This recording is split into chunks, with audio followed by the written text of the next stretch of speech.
Both mercies required.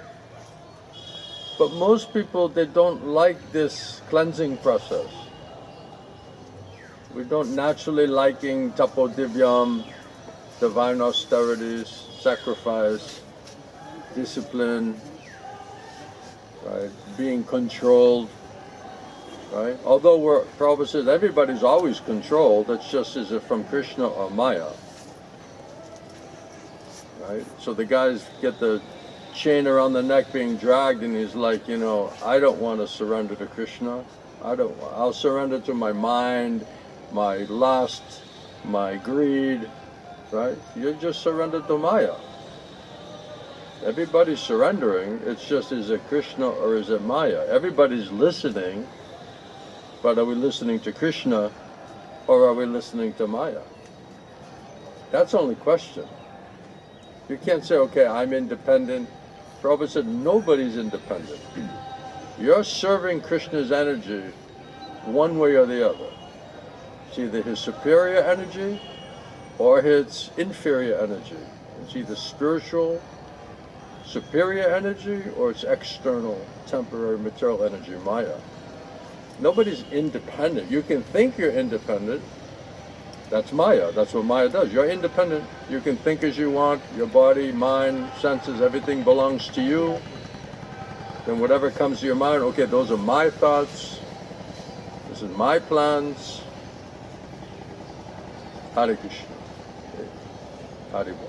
In this way, this is the illusion that we're independent, we can do as we like, come and go as we please, we don't have to be controlled.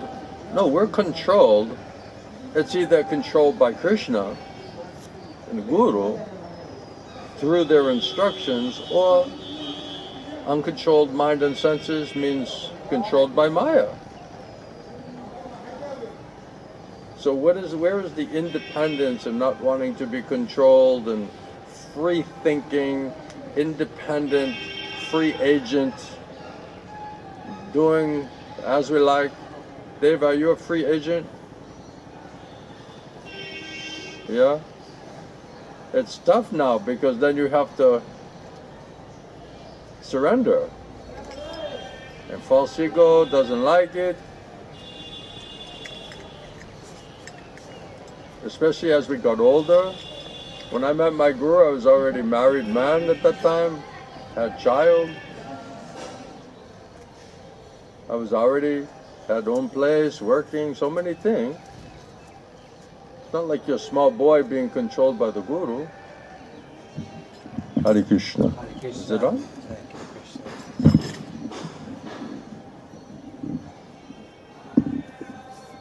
Are you stronger today? Thank you. Hare Krishna. You can hear me? Haribol. Haribol. So, not easy. But what's the alternative?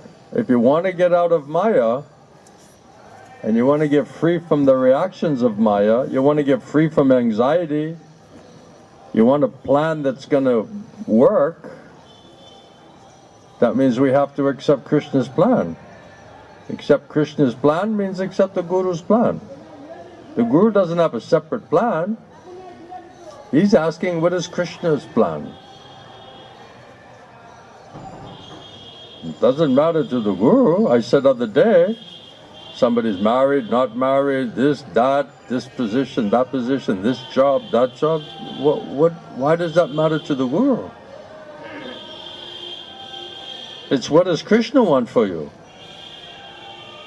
So sometimes when it's not clear, I say, okay, you pray to Krishna, and I'll pray to Krishna, and let's see if Krishna will tell you. If he doesn't tell, it means we're not serious. We're not prepared to hear Krishna instruction. That means we still want to be independent, so-called. We want to calculate, figure everything out according to our thoughts, which are coming from Maya, our feelings and emotions, which feel strongly, which is coming from Maya. So we're in Maya, the plan's coming from Maya, we're executing it for Maya's pleasure, not for Krishna's pleasure, not for Guru and Krishna's pleasure. So how will that end? Maya. Prabhupada said, no matter what plan you're making life after life, it's never working. It's designed not to work. That's the source of your suffering condition. If we don't understand and agree and accept Krishna's instruction, there is no relief from onslaught of anxiety and suffering, disturbance, Maya. No way out. Because Krishna says, unless you surrender to me, and unless Krishna orders Maya, Maya's Krishna's servant.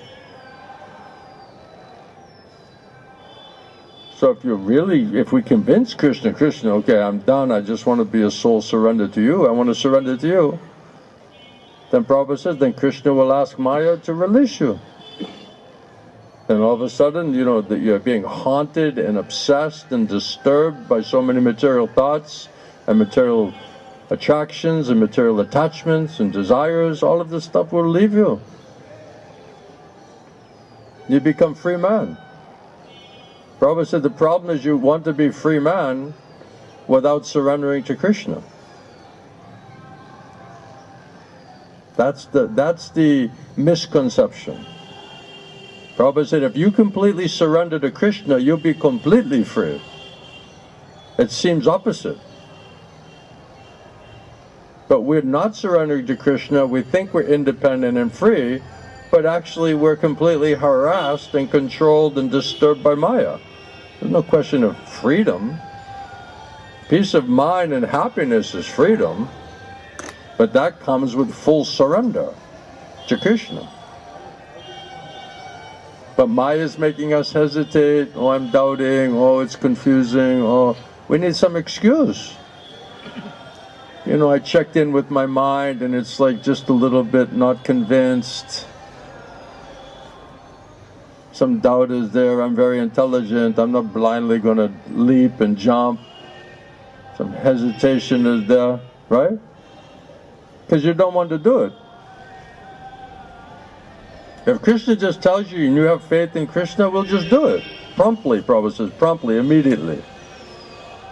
But when we don't want to do it, because we're not simple, and we're being, Prabhupada said, like a rascal, then okay, now you want to forget, now you want to make complicated, now you want to make difficult. Okay, here's false ego, here's Maya working through your false ego, your intellect, mind and senses. Okay, now here's your doubts, here's your excuses, here's your rationale why you don't have to surrender, why you can't surrender.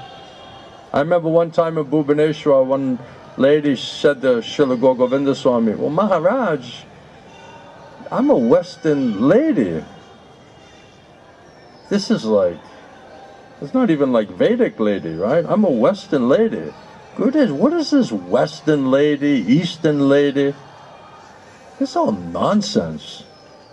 It means you're not serious. You're giving, oh, I'm a Western lady. This is a nonsense excuse.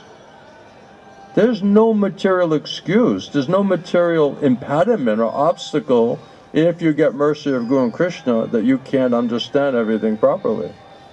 Many people in the Indian body who have no idea what is the absolute truth. Isn't it?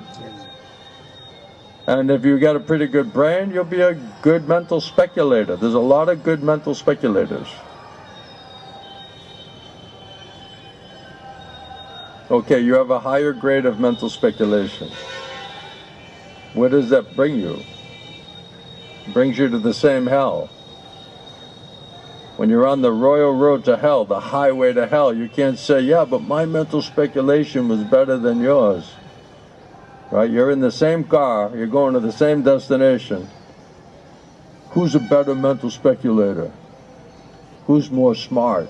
Who's more intelligent? It's a foolishness. It's a madness. But it's all going on. We cannot cheat Krishna. Those who are very simple, instruction is very simple. Because we're not simple, we're being crooked, we're being dishonest, we're not so serious, then oh, it seems so complicated. It's a spiritual life, it's very difficult and very confusing, and I have to try to figure it out. And what's to figure out? Krishna already figured it out. Only we have to follow it. So when we don't want to just listen and follow it, that means we're not so serious. But because of pride, we need an excuse.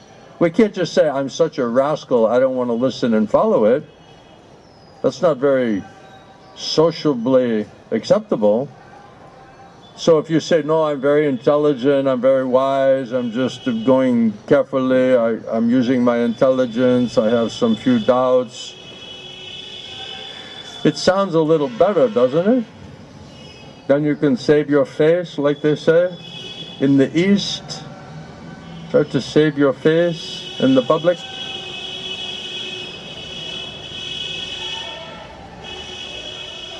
So then, okay, you want to forget? You want a good excuse? You want to feel like you have a good excuse? Okay, here's some doubts. Here's some pride. So you can think that it's, you know, a very highly esteemed hesitation and doubt. Let's just see.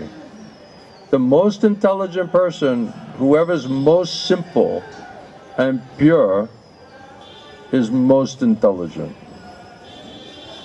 In material life, we think if someone is very simple, he's a simpleton. He's not very bright guy. But actually, from spiritual perspective, whoever's most simple means they know their disqualification and they are completely dependent on Krishna, who's the source of all knowledge and intelligence. That's the definition of simplicity. It's very simple. You're depending on Krishna for your intelligence and guidance and instructions. If we're not doing that, it means we're not simple. We have to calculate logically, practically. I know my nature. I know my psychophysical nature. I know what I can do, what I cannot do. We're acting as own guru. But the question always is there, is the plan never worked before? It's not working now. It's not going to work in the future. We need a new plan. Need a new plan. Sometimes people see they're so determined with their plan. No, I finally figured everything out. I got it all figured out. I say, okay. So, who gave you that plan? Who gave you that instruction? Did that come from Krishna or Maya? Very simple question. You got a plan. Everyone's got a plan. You got some thoughts. You got an idea. You have some speculative ability, some rational ability, some logical ability. Okay. So you finally come with your plan. You feel pretty good about your plan. You feel it in your heart. They're pounding the heart. Yes, this is definitely. Then there's just one simple question. Did it come from Krishna or did it come from Maya? Then they're stopping like, wow, that's an interesting question. We should be asking that question. Where did this intelligence, where did this thoughts, where did this feeling, where did this emotion, where did this plan come from? Why we're not thinking like that? Why you're trusting? So if you ask them, is it Krishna's plan or Maya's plan, and they're like, I don't know.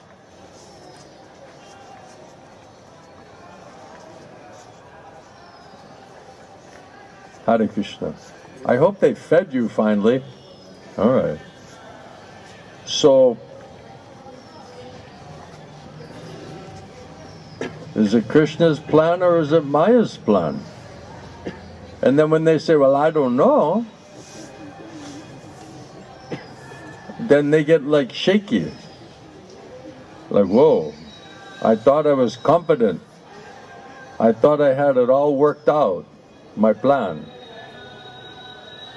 Now, one question from the Guru, is that Krishna's plan or Maya's plan? Then we're like, whoa, I don't know. I don't know whose plan that is. Now all of a sudden you get nervous, you get shaky. Because wow, if it's coming from Maya, it's not going to work. No blessings, no mercy, no authorization, no empowerment, no freedom from modes of nature, from uncontrolled mind and senses. How's it going to work? What's the plan to make it successful? That's another good question. You don't know if it's coming from Krishna or Maya, so what's your plan that makes you think it's going to be successful? How's that for a question? And then you're like, wow, I'm not convinced it came from Krishna. Now I'm doubting, because it's saying if it came from Maya, it's going to absolutely fail, like every other previous plan. Doesn't that make us hesitate? Shouldn't it make us hesitate and reorganize the foundation of the plan?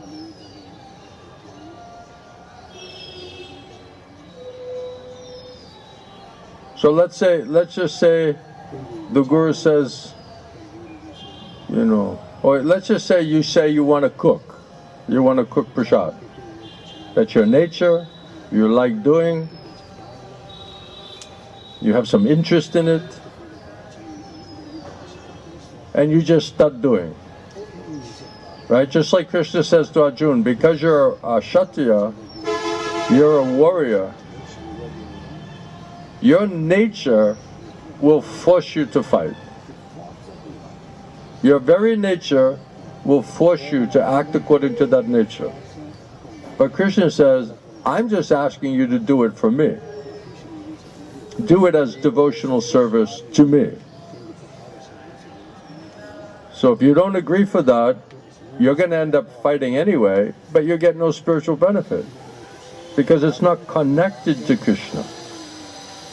It's not offered as devotional service to Krishna. It's not being accepted by Krishna. So then what makes your activity spiritual? Same activity. So we want to make sure that Krishna accepts that service. That's what makes it devotional service. So where is that guarantee that Krishna is accepting our service? Is that when we receive the instruction from the Guru, we faithfully follow the instruction to the best of our ability and try to please the Guru. Yasha prasadat bhagava prasada yasha prasadat nagati kutopi.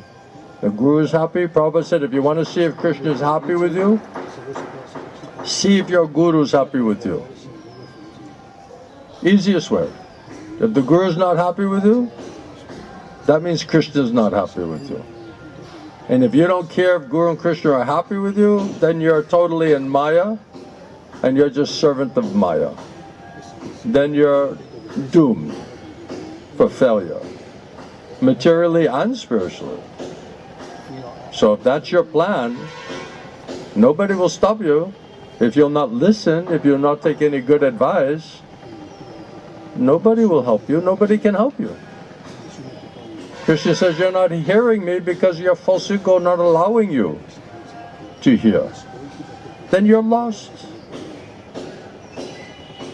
Then I asked the devotee, okay, do you enjoy being lost?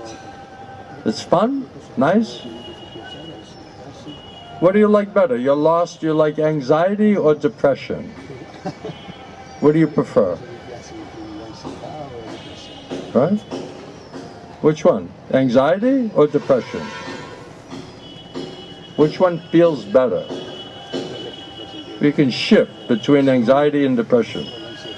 When you get tired of anxiety, you go into depression. When you get tired of depression, you need some anxiety. Get moving again. That's the platform that we're calling happiness? Shifting from depression to anxiety? What feels better, panic attacks or suicidal thoughts?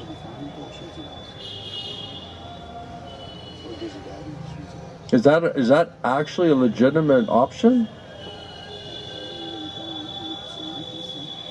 It's extreme, but it makes the point, doesn't it?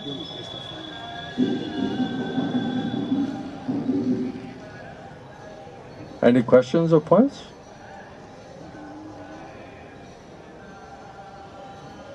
Yeah?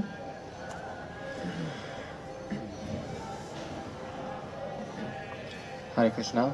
I just find it so funny, the people who can't hear anything usually are the ones who are asking all the questions. Many times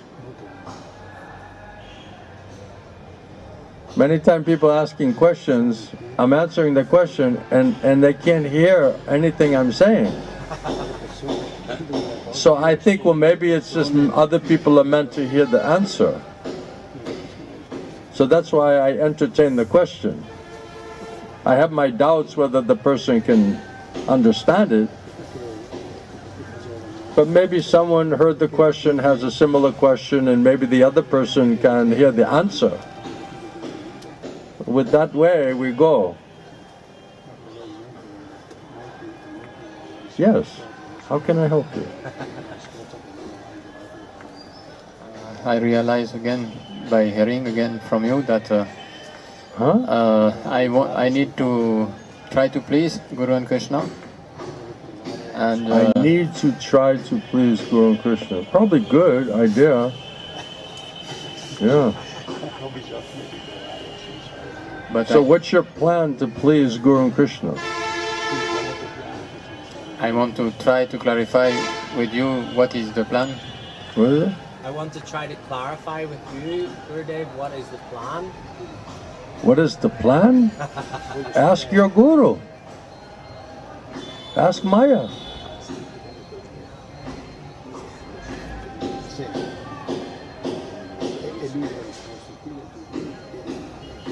Go to your mind, Maya is controlling your mind, and ask your mind, which is controlled by Maya, what is our plan?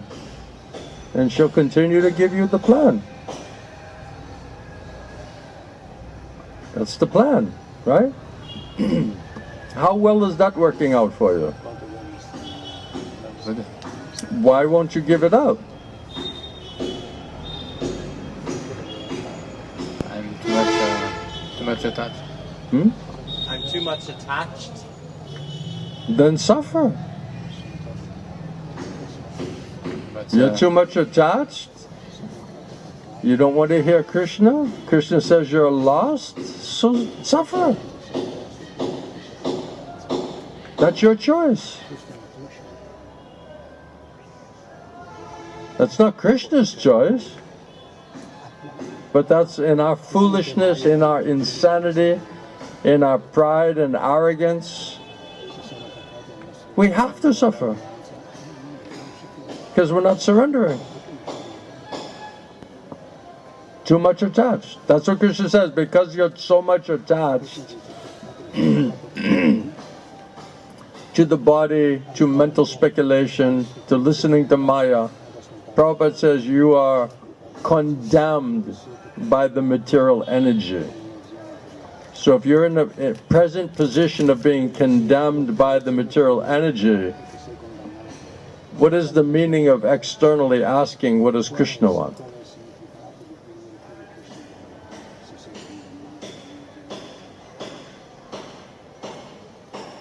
It's meaningless.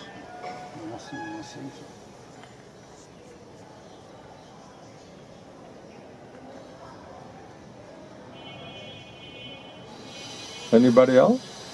Yeah. How can I feel? How what? Hare Krishna, Gurudev. Haribo. How can I feel Guru Parampara? How can you what? Succession. How can you what? How can you feel? How do you feel it? How do you feel? Who's controlling your feelings? Who's controlling your thoughts, your emotions, your feelings? Who's controlling it?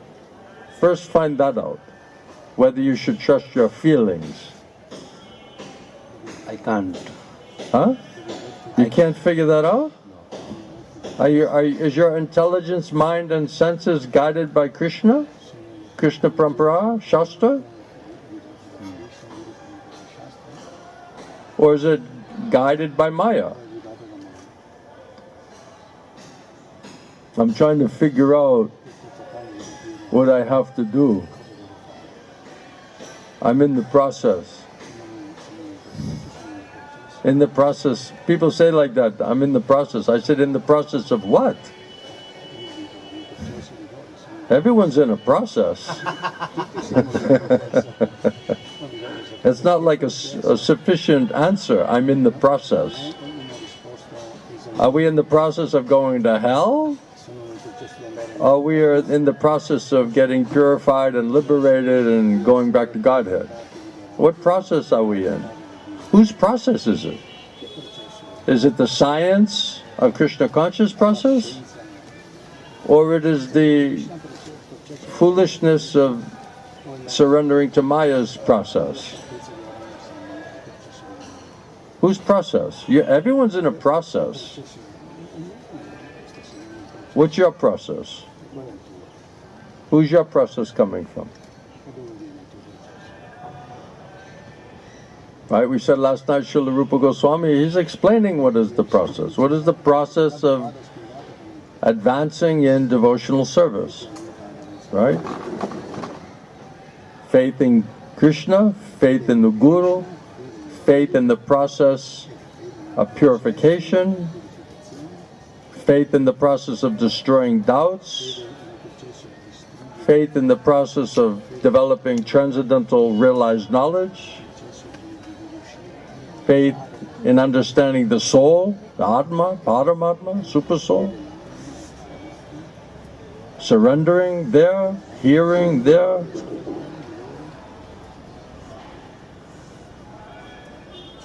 What is the process that we're following, and who's behind that process? Is it Krishna and the Guru? And if not, then it's Maya. Absolutely. It's either Krishna or Maya. We're thinking it's like so much more sophisticated than that. Or many things to be figured out.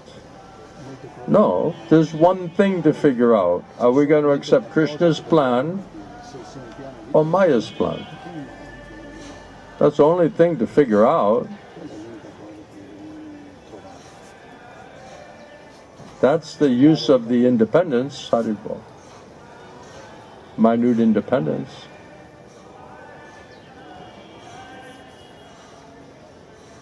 So you're worrying about your feelings? So when the Guru is correcting us and purifying us and chastising us and controlling us, does that feel good for a conditioned soul? Feels nice? We don't like. False ego doesn't like. Some devotees, they say, oh, I want to go and hear Maharaj's class, but he better not try to do anything to my false ego. Just leave it as it is, and then I like Maharaj, and then I'll go listen to the class. But how can you hear the class if we have big false ego? False ego is the place Maya is talking, right? That's why you have to come in humble state of mind, not feel yourself so great. My Gurudev said, if you go to the class and you think, what can this person possibly say that I don't already know, that's pride. So this person can't say anything of value to me that I don't already know. That's a pride. And it says pride is a great stumbling block on the path of bhakti. This pride is big problem. Big, serious problem. Without the Guru and submitting to the Guru, there's no question of getting free from pride and arrogance. I remember one person I was preaching to, he spent most of his life in the jail, in the prison. More than half of his life. And he was a heroin addict.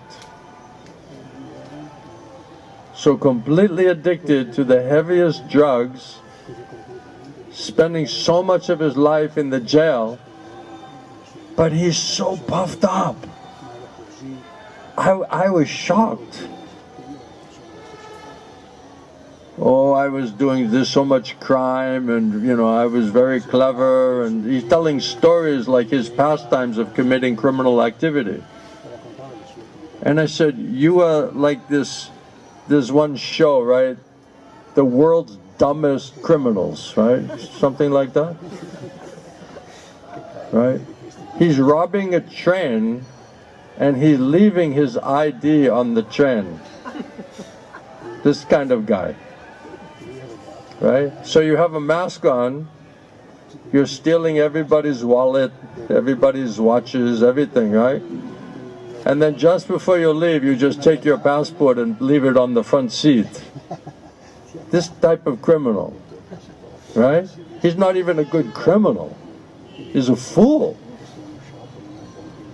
And then on top of that, you're a heroin addict. You're shooting drugs, narcotics, and you're puffed up. I said, this is mind-blowing to me. How's it possible? If you spend your whole life in jail and you're addicted to drugs and your whole life is complete waste, chaos, one victim after another victim, what are you proud of? Please tell me. What is your claim to fame?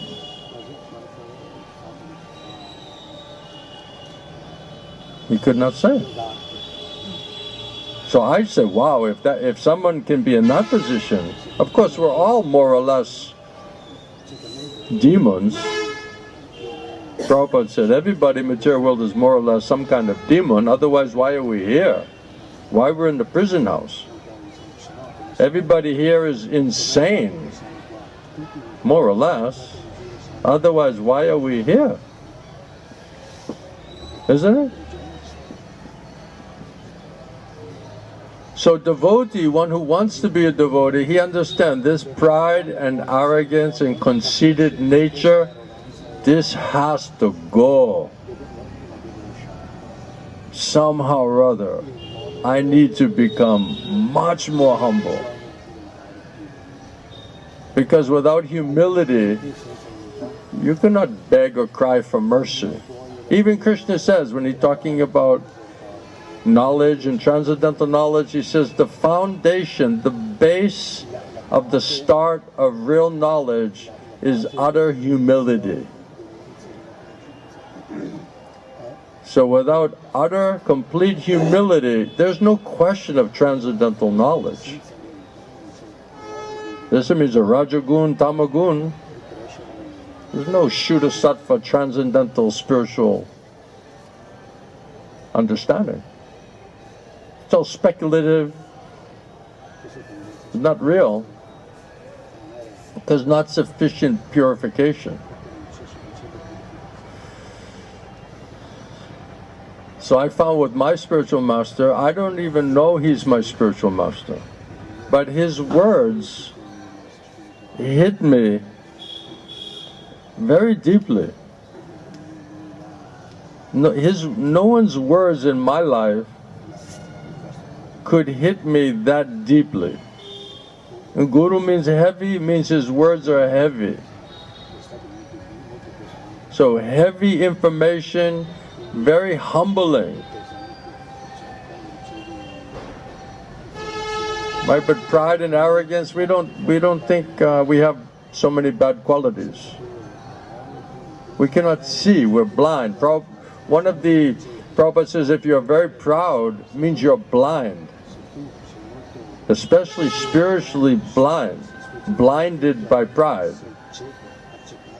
So for spiritual life, spiritual advancement, this pride is a huge obstacle. So who are we going to allow to correct us? Someone who their words may be heavy and might be sharp, might be unpalatable, but they're just sincerely trying to help me. Prabhupada says, Krishna says, you shouldn't try to preach to faithless people. Right? But Prabhupada says in his purport, but sometimes pure devotee, he takes a risk to approach someone who has big false ego, which means faithless, and see if somehow or other they can purify that person or talk some sense to them or persuade them in a different way. It's very risky. Because this pride, this type of blindness, we're misunderstanding almost everything. So I was telling with Sanatan, you know, being a guru is a thankless task. Because if any difficulty is there, anything goes apparently wrong or disturbing, it's the guru's fault. It must be something to do with him. And then if anything good happens, we take all the credit. Anything good happens, wow, I'm so fantastic, aren't I? I'm very special. But if something bad happens, we say, look, I just surrendered to Guru and Krishna. I don't know why this is happening. Right? There must be something wrong with him or his instructions, or he doesn't understand me, or he doesn't understand my language, or he doesn't understand how to deal with me. So the Guru is taking a risk, approaching your false ego. You're saying outwardly, don't touch my false ego, don't disturb me.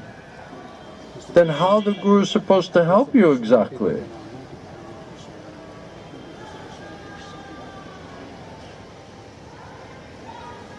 It's like you go to the doctor to take some medicine and you show up with like a astronaut helmet on, big bubble.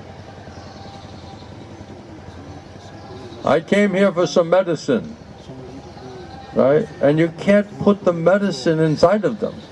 He has space suit on, helmet, everything's locked in. Right? And then you just come in, you know, I came here for some medicine. So how's the doctor supposed to give you the medicine? You can't put injection, you can't put in the mouth, you can't put in the eyeballs, you can't put in the ears.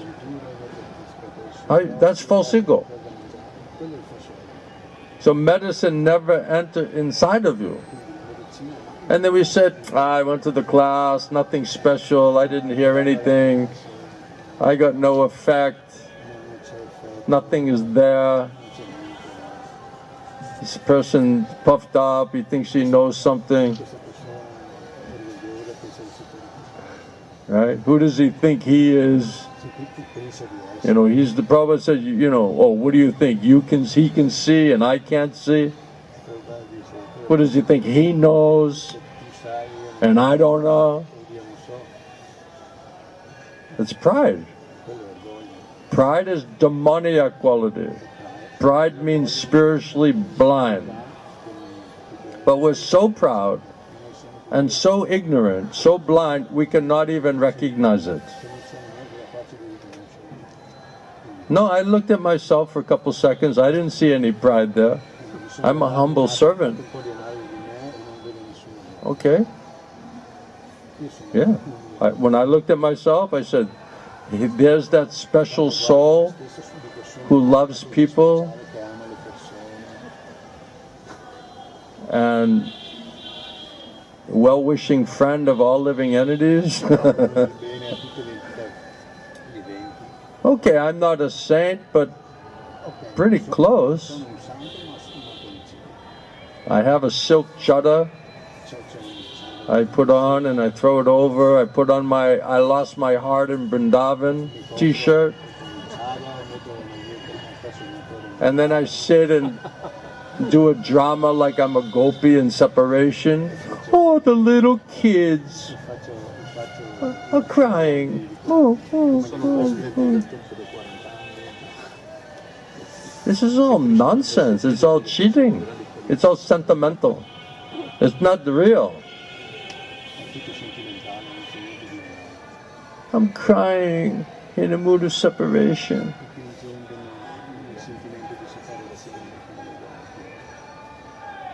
You don't have a guru. You didn't get the first installment of mercy. Okay? You didn't even get the first installment of mercy. You don't even have a bank account. Right? You didn't even open a bank account. And you're trying to make withdrawals? Your connection with Krishna not even established. And now you're going to jump from that to like, oh, I'm a gopi in a mood of separation? And then your sentimental friend says, no, you're not a gopi, you're a cowherd boy. Oh, okay, I'm a cowherd boy. This is all cheating, it's a foolishness, it's childish. It has no reality, it has no spiritual reality. You didn't get the first installment of mercy. You know, then talk about the 10th installment of mercy. 10th canto. Prabhupada said, you don't even understand Bhagavad Gita. You don't even understand you're not your body. And then you put on I was going to say cheap t-shirt, but I don't know how expensive they are. They're probably flying off the racks. I lost my heart in Vrindavan. And then you get your chadar and your wooden shoes and you just walk around, right? Vrindavan. You're so fortunate to be in Vrindavan. I take the dust off your lotus feet and I put it on my head. There's a lot of dramas going on here. Big time drama. Big time cheating. And the so-called gurus, they're behind it. They're the ringleaders, And they're sitting with their melodies. Oh, the little kids are crying now.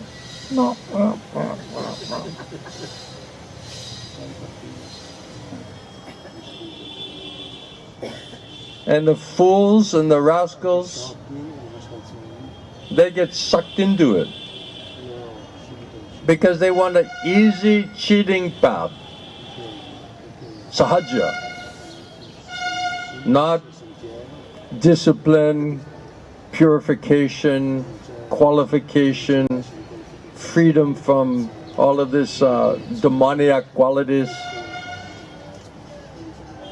So you want to cheat the system. You want to cheat the system, you'll get cheated, for sure. Prabhupada said like that. You're cheating, you deserve a cheating guru.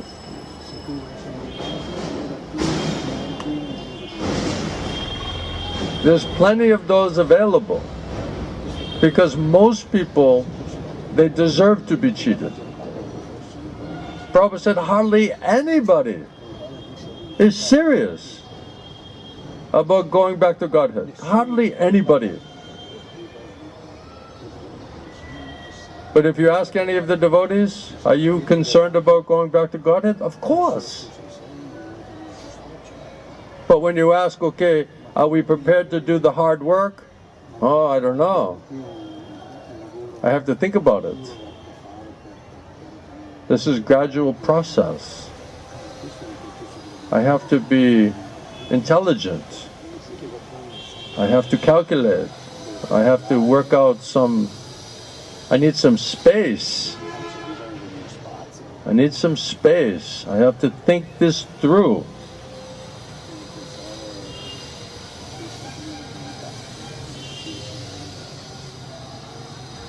I mean, no simplicity. Prabhupada said, if you're simple, pure-hearted, and you hear Krishna's instructions, you would immediately accept it. Prabhupada says, promptly, immediately. Why we're not promptly, immediately accepting? Because we're not serious. My Gurudev used to talk about crying for Krishna. You have to learn how to cry for Krishna. Prabhupada says you should be crying for Krishna like baby for the mother. This type of chanting. But my Gurudev said instead of chanting like that, you're crying for Maya. You're not crying for Krishna, crying for Maya. My mother, my wife, my children, my father, my family, affection. Whoever you love, that's who you're crying, that's who you're thinking about, that's who you're crying for. You're worrying for their pleasure, their happiness. It's a Maya.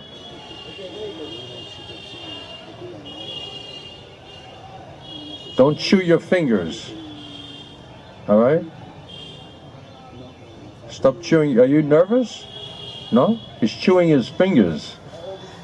I think he's getting nervous. I must be getting close.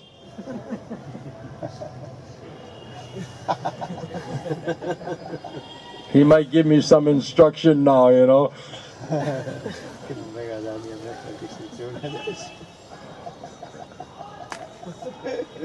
He's got no fingernails. For 1 week when he came, he had long fingernails. Now it's like no fingernails.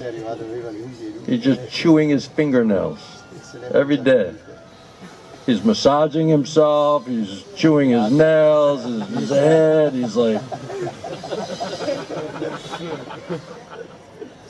trying to get all the body parts to accept.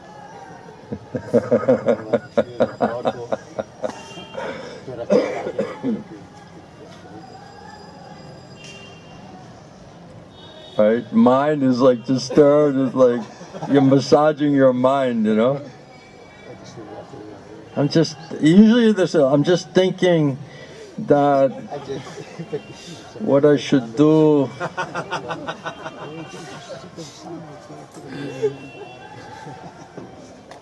Mind is hurting, you know. It's overworked, underpaid. It's going on strike. Even Maya's giving up on you. Even Maya's getting fed up with us. This guy's such a fool. She's like, I gotta give this guy another instruction? What a fool!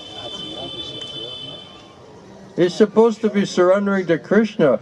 I'm telling him the same stupid thing I was telling him 20 years ago. He didn't pass that one yet? Even Maya's like, my God. What a fool.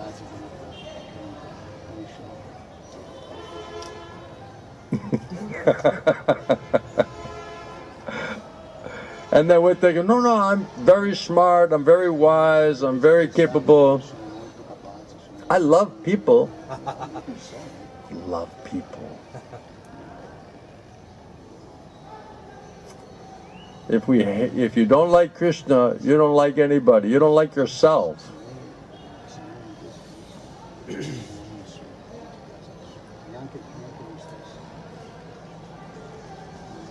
Anybody else? I thought I was just going to say like a couple words, but I don't know. I guess you guys are a little fired up today. Yeah?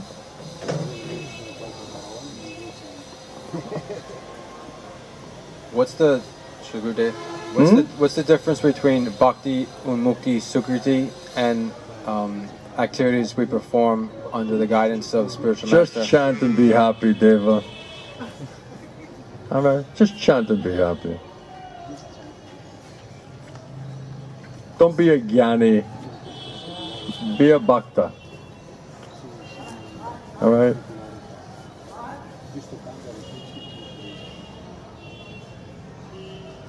It's easier. Don't be a jnani. Be a bhakta.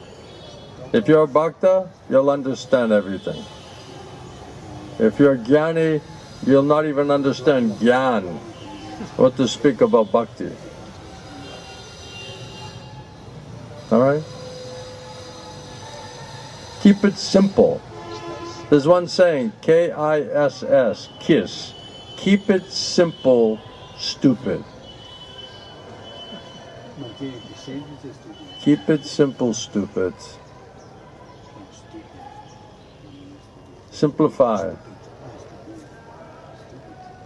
This process is actually very simple, but we're overly complicating it with the intellect, so-called intellect, pride, arrogance.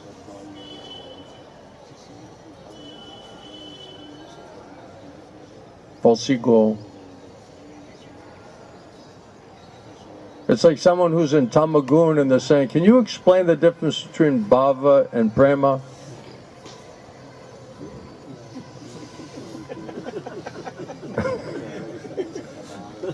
I'm just a little caught up, a little confused about that platform.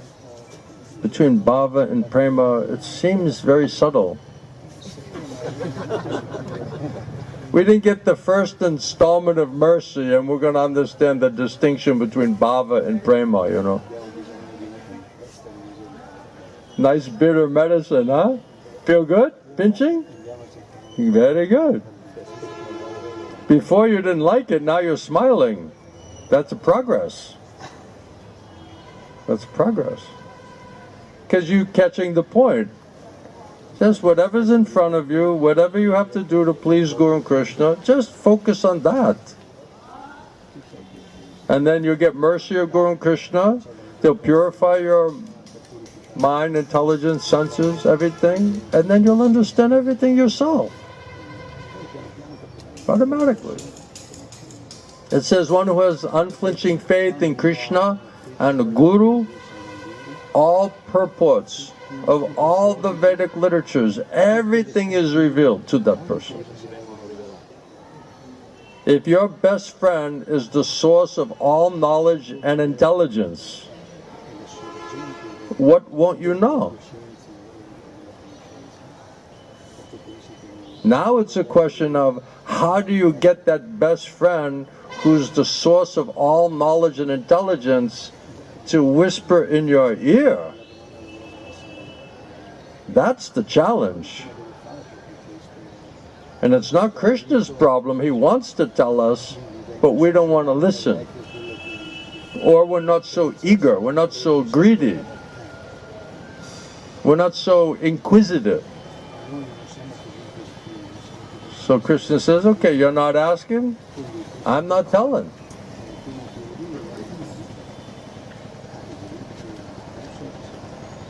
Right? When Arjuna is busy trying to figure out how not to surrender, Krishna not preaching to him.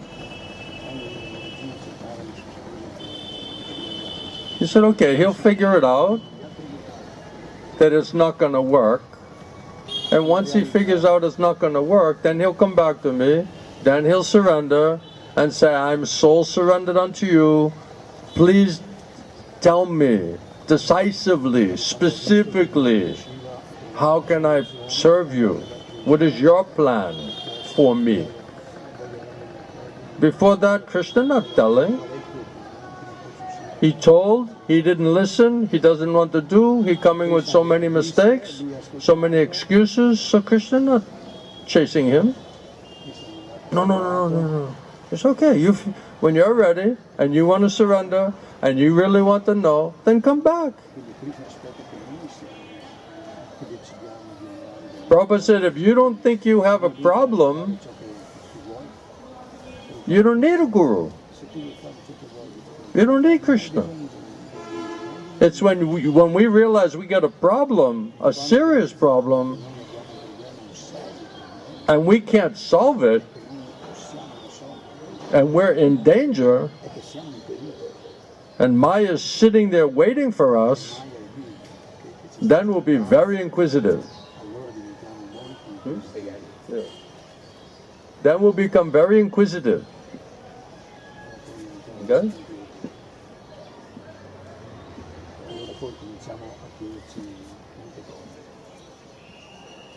But Maya, she said, no, you're fine. You're well situated in the process. And you're happy. Okay. I don't have a problem. So we don't have shelter of Krishna, we don't have shelter of the Guru. We're not fixed in faith and surrender in the process of bhakti, but I'm fine. I'm happy. Things are going pretty good. Could be worse. Right? So Prabhupada says, you don't think you have a problem? You don't need a guru. You're your own guru.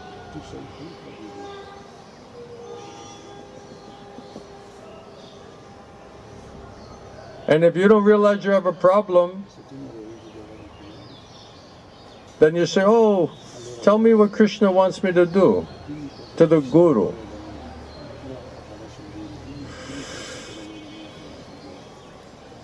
I'm not saying I'm going to do it, but let's just say I was thinking about doing it. Then what would Krishna tell me? And then I'll see if I'll surrender. No, we don't make the rules. Krishna makes the rules.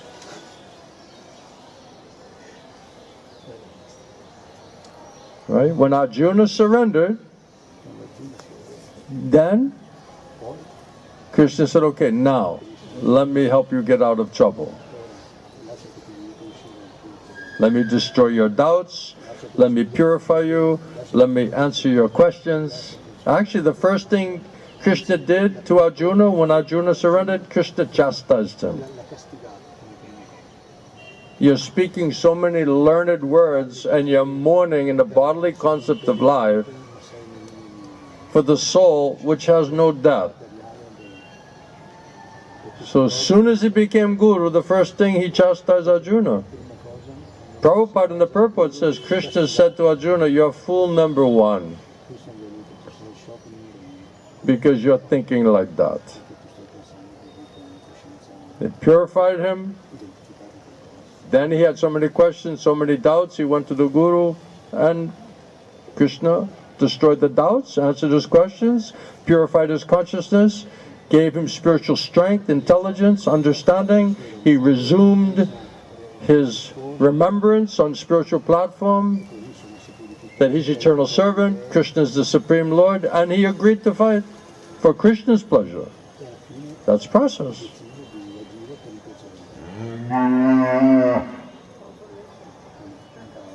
Confirmation. Little delayed, but still good confirmation. We had a plan earlier, but he showed up like a little bit later than that. Any other questions or points? Yeah?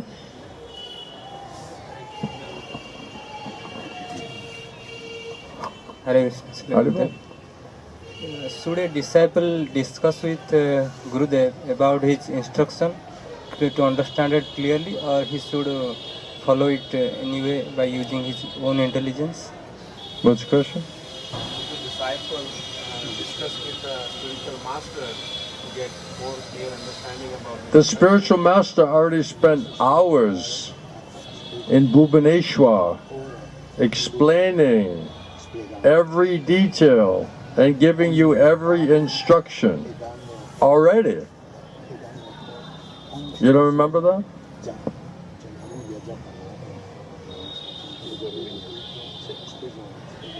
You don't remember? Did you forget? Were you so long in Maya you forgot the original questions? The original instructions? Huh? You remember? So why you're asking that question? Do you have a clear understanding of Guru Krishna's instructions? Yes or no? Huh? Didn't Guru Krishna tell you exactly what you should do? Huh? So what's confusing? You're not accepting the instruction. You're listening to Maya. And Maya is telling, oh, it's very confusing. It may not be easy to execute, but it's not confusing. It's straightforward instruction. So the only way you're saying it's confusing is when you're going to Maya to try to understand it. And instead of depending on Guru Krishna, how to have the intelligence and strength to execute it, Maya is saying, oh, this is going to be very difficult. How will it be possible? Yes, Mata. I have a question. This is about the Gayatri mantra. She has a question about the Gayatri mantra. Hare Krishna. Oh. How is it that you get the Gayatri mantra, but it never act? Like Never what? act. Never acts. Never acts? Yeah, because at least in the Gayatri mantra is Krishna, Gopal mantra is Krishna, then the last mantra. First you need bona fide Guru.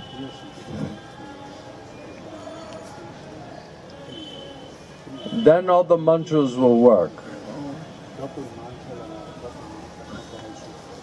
Then your mantras will be activated. Otherwise you have the SIM cards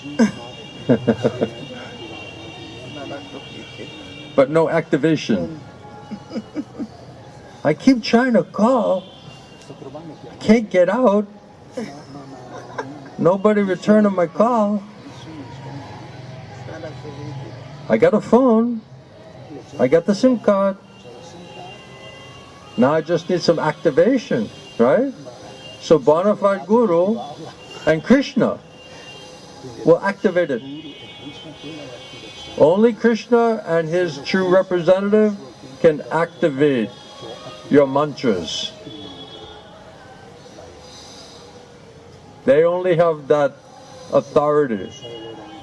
That's why I said if one is not authorized and empowered, it'll have no potency. There's one Shastric verse, it says like that, if you accept some mantras but are not coming in authorized disciplic succession, then the mantras will be meaningless, powerless. Krishna will not come there. You're just doing alphabets.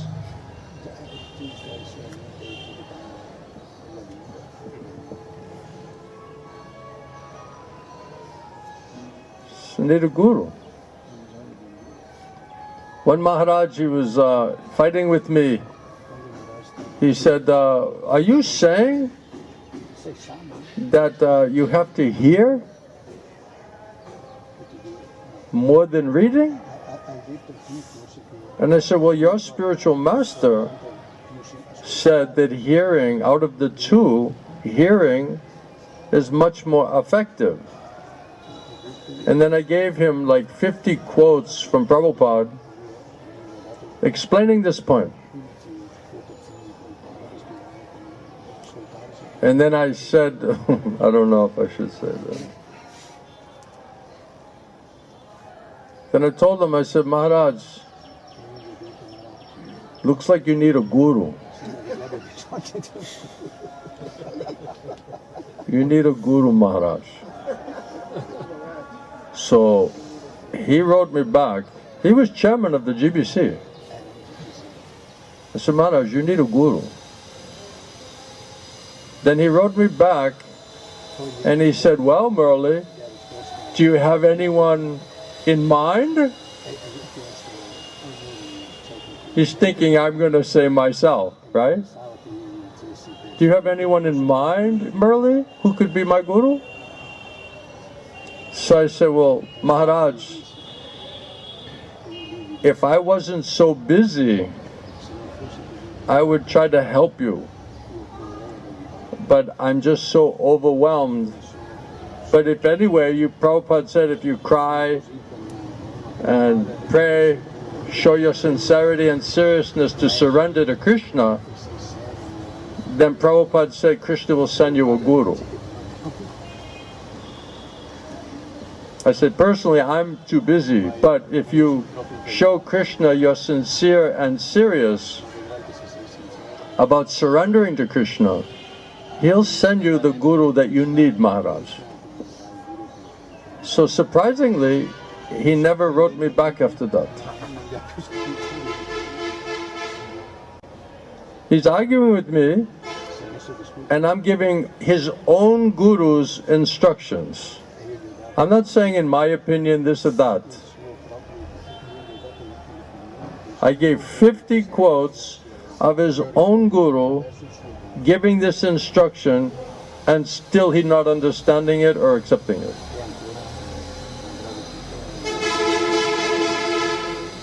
So who will help him?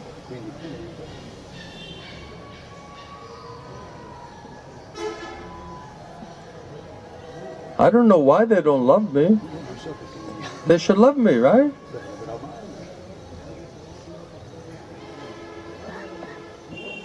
When you speak the truth, it's a liberating. If you cannot speak the truth, then it's a stifling. My Gurudev Srila Govinda Swami said they want to cut my throat. They want to silence me. But Gurudev said, if I cannot speak the truth, better just cut off my head and just let me get out of here. So this is very unpalatable, and it's politically incorrect. And you will not win any popularity contest, and you'll be seen as a demon. You'll be seen as aparadi. Bhaktivinoda Thakur said, those people, they have a tilak, a sika, kutimala, saffron, dandak. Outwardly, they look like devotee. But in reality, inside, great demons. Kalichela. Kalichela. They're not servant of Krishna, Krishna Parampara. They're servant of Kali, Maya. So, in religious institution, this is not the way to advance. In institution, they think once you take sannyas, and you're zonal secretary, and you're temple president, and you're on this committee or that committee, and they're giving you some Mahaprasad first,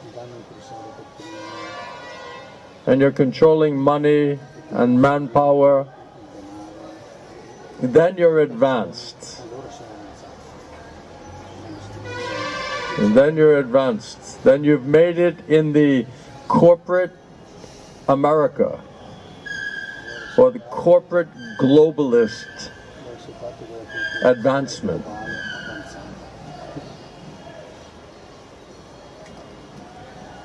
I had one person in charge of one committee. He said, Murali, to give sannyas is very difficult in ISKCON. So don't ask for sannyas.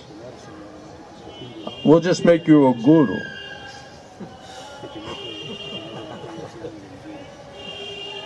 So he's trying to buy me off by making me a guru without making me sannyasi. And I said, but the my authorities, they said, no, first you should take sannyas. Then after 2 years, then you can be guru. So then later they said, you know, there's only so much Mahaprasad to hand out. If we have too many sannyasis, the cake is not enough slices there. It's already getting tight. So we'll let you be a guru. And then you figure out how you're going to get your own cake.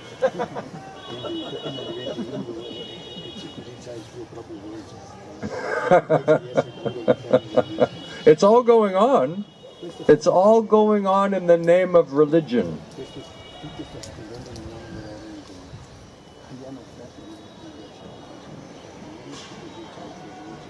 They want me to be part of the old boys club. But I decided I'd rather speak the truth than be part of the old boys club because they're getting old.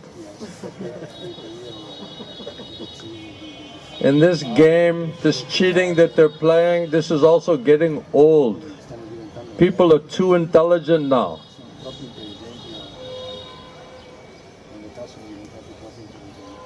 So we'll wait for the truth seekers. When I met Srila Gaura Govinda Swami, I said, this personality is the only person I met in my life who will just speak the truth with no compromise. He doesn't care about his reputation. He doesn't care how many enemies will go against him. He doesn't care about his position in the society or the institution. He's not running after disciples, he's not running after money, he's not running after zones or temples or power. So he can speak the truth. If you're running after any of that, you cannot speak the truth. You'll be a politician. You'll be a politician in robes.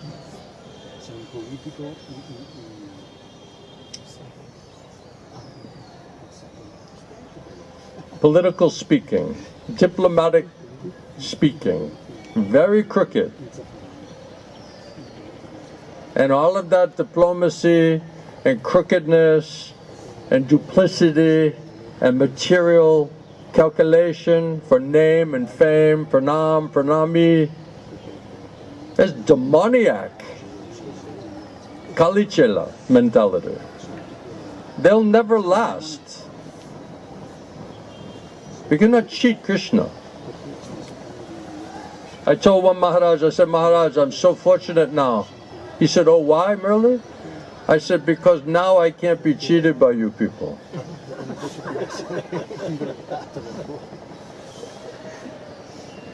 I said, now I heard the real thing. I saw the real thing.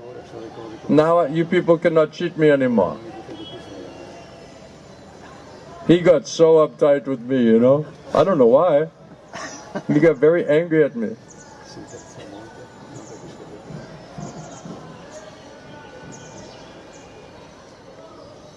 And the Guru said, well, Murali, I'm not afraid of you anymore. One Guru telling me, I'm not afraid of you anymore, Murali. I said, that's really good, Maharaj, because you know what? I'm not afraid of you either.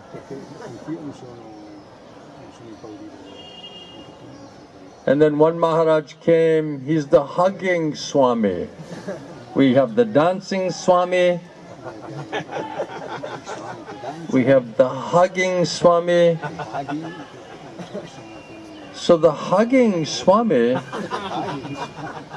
normally he gives me a hug. But when he saw me, he was very angry at me. It was very abnormal to see the Hugging Swami angry.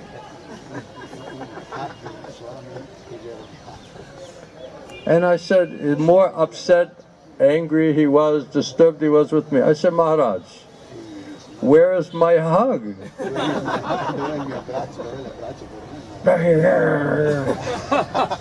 I said, Maharaj, where is the love, Maharaj? Where's the love? You're getting so upset. I said, Maharaj, where's the love?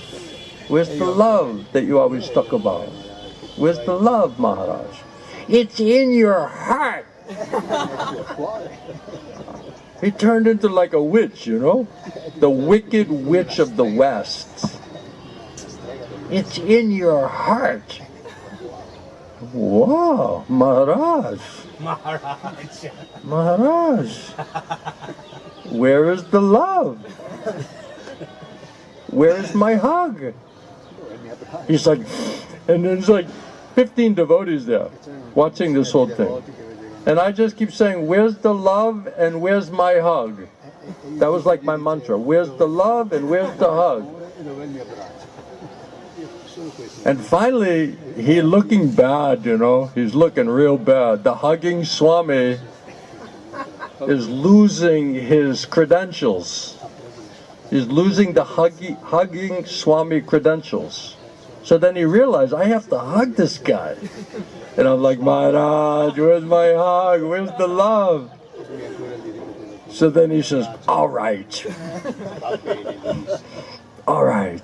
So he gives me a hug. And then he's hugging me. And I whisper in his ear. I said, Maharaj, don't give up on me, Maharaj. Don't give up on me, Maharaj.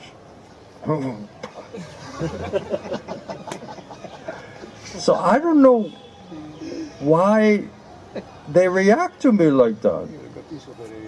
It's very funny. Then the other Maharaj, you saw him handing out one magazine, has Guru Tattva, Prabhupada picture. He just ripped the magazine out of my hand. He threw it on the ground. He took his danda and he's smashing the Guru Tattva magazine. And he's losing his mind. So I take Prabhupada picture, his guru. I said, did Prabhupada tell you to do that, Maharaj? Prabhupada instructing to hit this picture with the danda in the public? Maharaj, you have to control your mind and senses. This is not befitting a sannyasi. He wasn't the Hugging Swami, this is another one. And then I had another, this is fun, isn't it? Then I had another Maharaj said, you know, I saw some of your followers and they look too happy. Something's wrong. They're too happy. And they're just like, their eyes are rolling in the back of their head, and there's like, you're like a Maharishi yogi. Otherwise, how they're so happy like that? I said, Maharaj, it's called Krishna consciousness.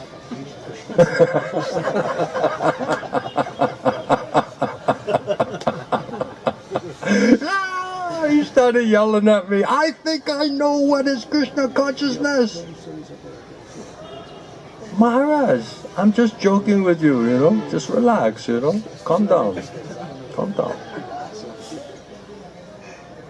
So anyway, this is the reason why I'm so well liked and so institutionally secure. And I got sick of the meetings when all you had to do is raise your hand, right? Zonal secretary, we're taking a vote on something. Who agrees? I'm like, who's controlling my hand, you know? I don't even know what are we voting on. All of a sudden my hand is going like this. So how am I agreeing? I cannot play this game. Then I asked a question. I said, well, what are we voting on? Like, shouldn't we discuss, like, what are you talking about? If you want to take a vote? No, just raise your hand.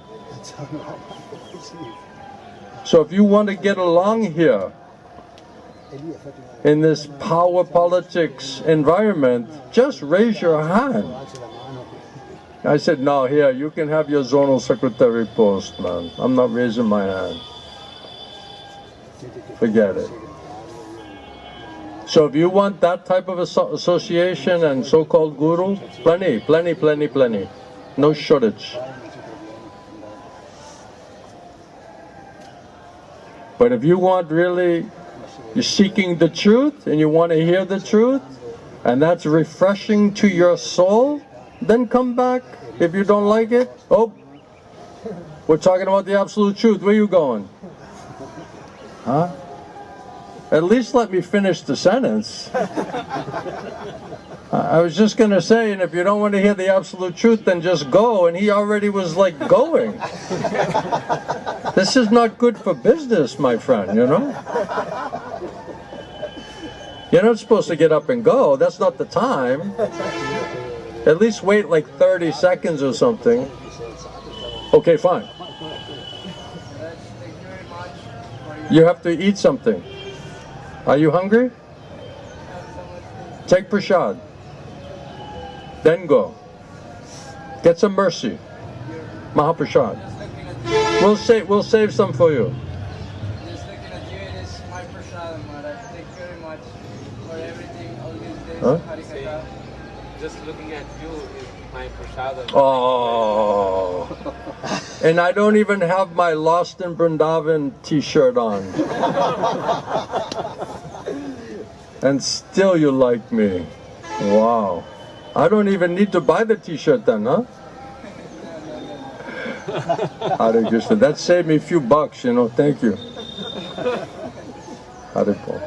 Hare Krishna. And you look more happy today. I hope I can see you later again. Thank you very much. More bhakti, less jnani. Other day you were more jnani, less bhakti. Now today you're more bhakti, less jnani, now you're more happy. Alright? Go towards bhakti, you'll become the best jnani. If you go for jnana, you won't become good jnani and you get no bhakti. So what's the point? Alright? You'll just become like a stone. You're not meant to be a stone. You're meant to be a bhakta. Alright? Hare Krishna. Hare For your Bol. blessings. Thank you very much. Hare Bol. I got puffed up there. He said when he sees me, he feels great. I was like, wow, I was feeling pretty good about myself there for a second. I was like, no, don't say like that. No. Yes.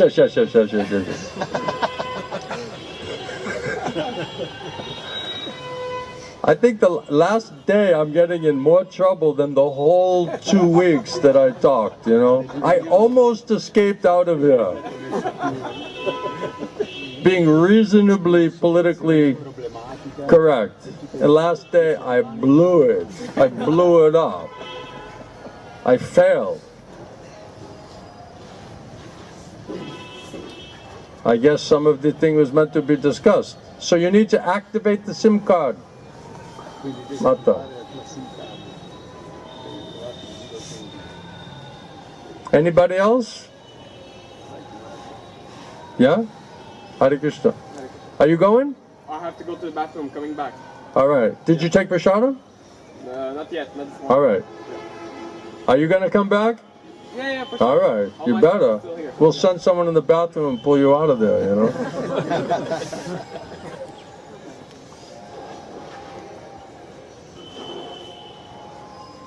Adam? Your nickname is Adam Ant. Adam Ant. That's Adam Ant. Giant ant. He's very puffed up, so I have to call him Bhakti Adam Ant. Just to keep him like little bit. Otherwise he's like Lord Brahma, you know. He'll suck all the oxygen out of the tent. Out of the tent.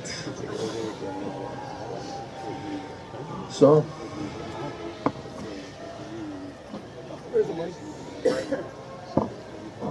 is there anything left for me to blow up? Didn't I blow up everything? No? What happened? So, we are like so fearful of. You're fearful of me? No. After all of this talk? Like afraid of like what's coming from, what instruction will come from Krishna. Like we are like very fearful, like to accept it and afraid. So that's why like we are. Your soul is not afraid. Your false ego is afraid. Your soul welcomes it. But the Maya, false ego, not liking it. And then Maya just telling, be careful, be careful, be careful. Something bad's gonna happen to you. Right? And we're like, oh, okay. I gotta be careful. Right? So this is another trick of Maya. If you hear, Krishna says, if you surrender to me, you hear from me, you'll be fearless. Krishna says, I will award you fearlessness and protect you personally. Declare it boldly, Arjuna. My devotee never perishes. Right? So if you're fearing, it means you're listening to Maya. Maya is creating doubts and fear. And then you're like, oh yeah, I have to be careful. Right? But for devotee, for the soul, what fear?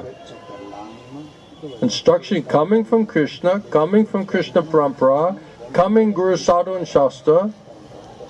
There's no means, there's no reason to be fearful. What are you fearing? Absolute truth? Absolute instructions?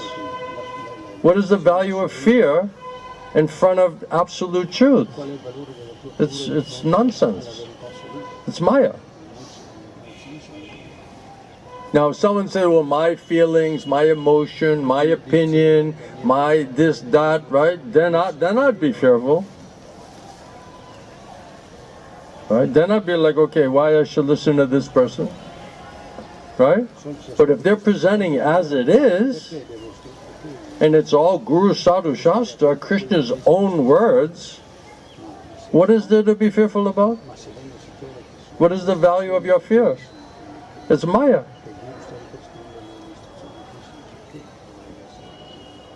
You have to kick it out. Fearing means false ego bodily platform. If you're feeling anxiety and fear, means you're not with Krishna. You're not depending on Krishna. So if you feel anxiety and fear, go to Krishna. Chant Hare Krishna. Pray to Krishna. It means you're moving away from Krishna.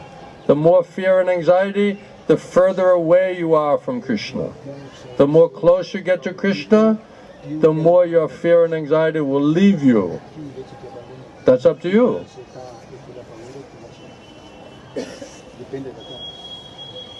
Alright, does that help you? The only thing a devotee should be fearful of is that we fail in the mission of Guru and Krishna. That somehow we're so unfortunate, so crooked, so incorrigible that we refuse to get the good advice and good instruction and executing it faithfully. That's only fear for devotee. That Maya can be so tricky and powerful that can make you not to get mercy from Guru and Krishna. That should be only fear. Otherwise it says that Krishna is the father, Vedas like a mother. If mother and father are giving you some sweet and say, you just take the sweet, pop it in your mouth. You don't look at the sweet and say, okay, I'm going to take it to the laboratory, the chemical laboratory, see if there's any poison in there. So if Krishna Veda is telling directly, just take it. You're not trusting Krishna? You're not trusting Vedas? Then who are you trusting? Your mind? Your feelings? Your thoughts? It's all coming from Maya. You're listening to Maya more than you're listening to Krishna. That's why you're fearing. That's why you're hesitating. That's why you're doubting. You have more faith in Maya than Krishna? So we're not fearing. Prabhupada said, problem with you is you're not afraid of Maya. So you're trusting Maya, whatever she says, okay, fine. And then Krishna says, we're like, oh, be careful, be careful. But Maya's saying, oh yes, this is very important, very significant. I have to immediately think and do like that, right? But if Krishna's saying, Guru's saying, Shastra's saying, oh, I have to figure it out. I don't know what's going to happen. I don't want to get cheated. I don't want to get hurt. But you blindly follow Maya, no problem. So we're doing it backwards. This is problem. This is what Maya is doing, putting everything backwards. Where you should be fearful, you're not. And where you should not be fearful, then you're fearful. What is truth, Maya says, this is untruth, be careful. And what is untruth, we say, oh yes, this is truth. What's real, we say, this sounds unreal. What's unreal, we say, no, this is real. This is predicament. The soul finds themselves with material body, material mind, which is influenced directly by Maya. This is our condition. This is our situation. This complexity of material consciousness. So we need better information, better advice, better instruction, perfect knowledge, perfect source. Fearlessness will come to you because you're getting perfect knowledge from perfect source. Now just pray for that intelligence and strength to understand it, put faith in it, and execute it. Then you'll be fearless. You won't care for anything because Guru and Krishna will protect you. If you don't do like that, then everything's on you. Then you protect yourself. How? With uncontrolled mind and senses, controlled by Maya, you're going to understand everything perfectly and protect yourself? With Maya's plan, following Maya's plan, which is guaranteed to fail, and you're going to put faith there? That's where you should be fearful. That's where you should be doubting. But no. We're doubting Krishna's instructions, Guru's instructions, Shastra instructions. Oh, I'm being careful. I have doubts because I'm very intelligent. So I have doubts. Like it's some kind of great thing. Krishna says your doubts are like demons. You might as well just say, I have demons. That has a different ring to it, doesn't it? I'm carrying demons. I'm listening to demons. Right? Does that sound good? It's like not very prestigious. But if you say, I have doubts and concerns, and I need to just figure some things out, that sounds much more respectable, doesn't it? Than saying, I listen to demons. I'm a servant of demons. I trust demons. My friends are demons. That's who tells me what to do, what to think. But they're nice demons, because they're my demons. They're my demons. And because I'm so special, my demons are special too. Also special demons. And they're so special, I want to hold on to them. They're nice little demons. The ones you want to hold on to. Hare Krishna. Thank you everyone very much. I appreciate it. Shushi Gornitai Ki. Yes, question? What?